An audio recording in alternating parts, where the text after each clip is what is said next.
Hey guys, my name is Sharon and I'm from Israel. Now wait, before you get all pissed off and turn off this video, please hear me out for a second. I know you hear about us all day long on your TV channels and news, and you're probably sick and tired of it. Well, I get you, but mostly you hear about the situation in Gaza. They show you horrific pictures of dead women and children lying in the streets, and they tell you how the IDF Air Force have been firing at the Gaza Strip for the past 3 weeks and that this is the result. Well, I don't blame you for getting angry. I don't blame you for thinking that Israel is the worst and for wanting to save all those kids in Gaza. And basically, I don't blame you for blaming Israel. You know why?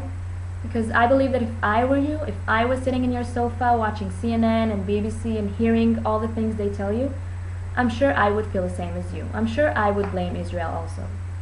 But the problem is that you get all your information from the media.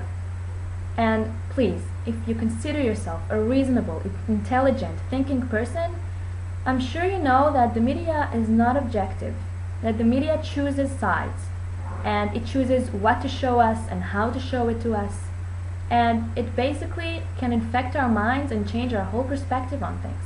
And I can give you a small example that at the beginning of the operation, when both Hamas and Israel agreed on a 12-hour ceasefire, that was, by the way, a humanitarian ceasefire arranged only to the benefit of the Palestinians, well, Hamas were the ones who started firing back at Israel after less than 6 hours. Hamas broke the ceasefire that was arranged only for its people. Then, of course, in response, the Israeli Air Force started firing back at the Gaza Strip. But CNN decided to report on their website, and I quote, "Ceasefire attempt ends as Israeli airstrikes resume." Now, you can understand that is completely wrong, and the person reading this has no way to get to the truth. And this is just a small example out of the thousands of examples I can give you, but I'm sure you get the point. So, here's a chance for you to hear another perspective, to hear the voice of someone living here in Israel, and find your own answers. That is, if you're interested in that and not being fed only by what the media wants to show you.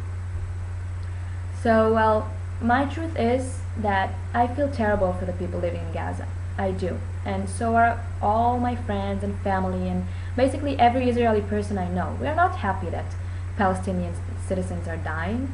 Of course not. And we feel bad for them mostly because they are ruled by a terror organization.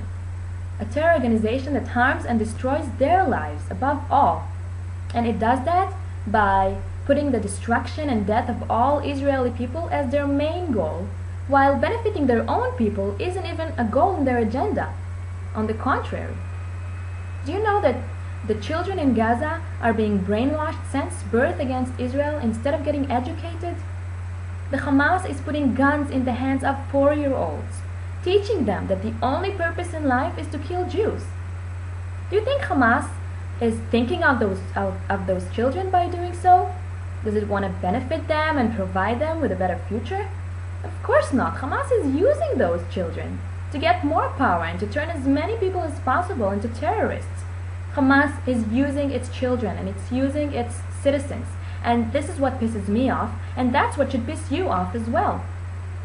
Do you realize that since Israel withdrew from the Gaza Strip 9 years ago, evacuating all its Israeli citizens living there, for the Palestinians to thrive, to rebuild themselves,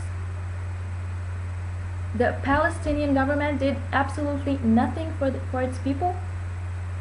The Hamas dedicated all its resources in turning Gaza into a terror land, in building underground tunnels, in creating missiles and rockets, in filling houses and hospitals and mosques in weapons and explosives. They took all the money they received from the US, for example, not in turning the Gaza Strip to the Singapore of the Middle East as they declared, but to complete one goal only, their only goal since the creation of Hamas, the destruction of Israel. So of course I feel bad for the Palestinian people. I feel terrible for them. And of course you don't see these kind of pictures here in Israel, because there's only one reason, because the Israeli government spends its money, invests its money in defense, in protecting its people. The Israeli government uses an enormous chunk of our national budget in planning and creating one of the most advanced defense systems in the world, and that is how Iron Dome came about. And Iron Dome is the reason why I'm still alive, and why my house is still standing, and why you don't see a picture of me lying dead on the streets. Because believe me, there have been thousands of rockets fired in my direction for the past 3 weeks. But my government does everything to protect me, and Israel is not going to apologize for that. We are not going to apologize for doing everything in our power for protecting our people. And we wish Hamas would have done the same. But I'm sure even after you hear all this, I'm sure you still ask yourself, why doesn't Israel do everything in its power to prevent innocent people in Gaza from getting hurt? Well, the simple answer is that it does. The IDF is literally doing everything it can.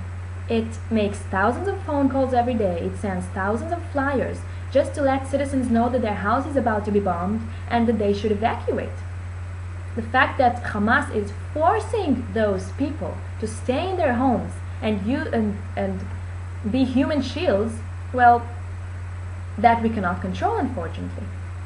The IDF even informs people to leave their entire neighborhood before a ground invasion is about to take place, which means risking our own soldiers in the process, because then Hamas knows our plans and will wait around the corner, and we still do that. Israel has built a field hospital near the border of Gaza only to take care of injured Palestinians. What other country in the world have you seen do that? Treats and cares for their enemies at the time of war?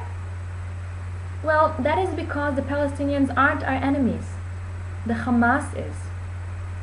And believe me, the Israeli people know that with all the measures that are taken to prevent innocent people from getting hurt, we know people are getting hurt in Gaza.